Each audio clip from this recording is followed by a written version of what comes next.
ତହସିଲ office ପରିସରରେ କୁଢ଼ କୁଢ଼ ଆବର୍ଜନା, କାଗଜ କଲମରେ ଚାଲିଛି ସଫେଇ। ଖଣ୍ଡପଡ଼ା ତହସିଲ ପରିସରରେ କୁଢ଼ କୁଢ଼ ଅଳିଆ ଓ ଆବର୍ଜନା ଗଦା ହୋଇଥିବାର ଅଭିଯୋଗ ମିଳିଛି। ମିଳିଥିବା ସୂଚନା ଅନୁଯାୟୀ ଖଣ୍ଡପଡ଼ା ସହରାଞ୍ଚଳ ଅଧୀନ 1 ନମ୍ବର ୱାର୍ଡରେ ଥିବା ତହସିଲ କାର୍ଯ୍ୟାଳୟ ଏବଂ ସିଭିଲ କୋର୍ଟ ପରିସରରେ ଗଦା ଗଦା ଅଳିଆ ଦେଖିବାକୁ ମିଳିଛି। ମାସ ମାସ ଧରି ପରିସରକୁ ସଫେଇ କରିବା ଆଳରେ ଅଳିଆ ଓ ଆବର୍ଜନା ଗୋଟିଏ ସ୍ଥାନରେ ଗଦାଇ ରଖି ଦିଆଯାଉଛି। ଫଳରେ ଉକ୍ତ ସ୍ଥାନରେ ଅସ୍ୱାସ୍ଥ୍ୟକର ପରିବେଶ ସୃଷ୍ଟି ହେବା ସହିତ ଦୁର୍ଗନ୍ଧ ହେଉଥିବା ଅଭିଯୋଗ କରିଛନ୍ତି ଅଞ୍ଚଳ ବାସିନ୍ଦା।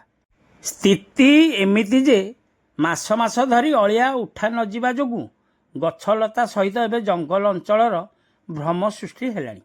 ଏଭଳି ସ୍ଥିତିରେ ସହରାଞ୍ଚଳ ପରିମଳ ବ୍ୟବସ୍ଥା ଦାୟିତ୍ୱରେ ଥିବା ଘରୋଇ ସଂସ୍ଥା ଉପରେ ଅସନ୍ତୋଷ ସୃଷ୍ଟି ହୋଇଛି। ସହରର ସଫେଇ ଦାୟିତ୍ୱରେ ଥିବା ସମ୍ପୃକ୍ତ ସଂସ୍ଥା ମାସକୁ ଲକ୍ଷାଧିକ ଟଙ୍କା ବିଲ୍ କରାଇ ନେଉଥିବା ବେଳେ ବାସ୍ତବ ସ୍ଥିତି କିନ୍ତୁ ସମ୍ପୂର୍ଣ୍ଣ ଭିନ୍ନ ବୋଲି ଜନପ୍ରତିନିଧିମାନେ କୁହନ୍ତି। ସ୍ଥାନୀୟ ପ୍ରଶାସନ ଏ ଦିଗରେ ପଦକ୍ଷେପ ନେବାକୁ ଦାବି ହେଉଛି। ଖଣ୍ଡପଡ଼ାରୁ ସନ୍ତୋଷ କୁମାର ସାହୁଙ୍କ ରିପୋର୍ଟ, ଖଣ୍ଡପଡ଼ା ଖବର।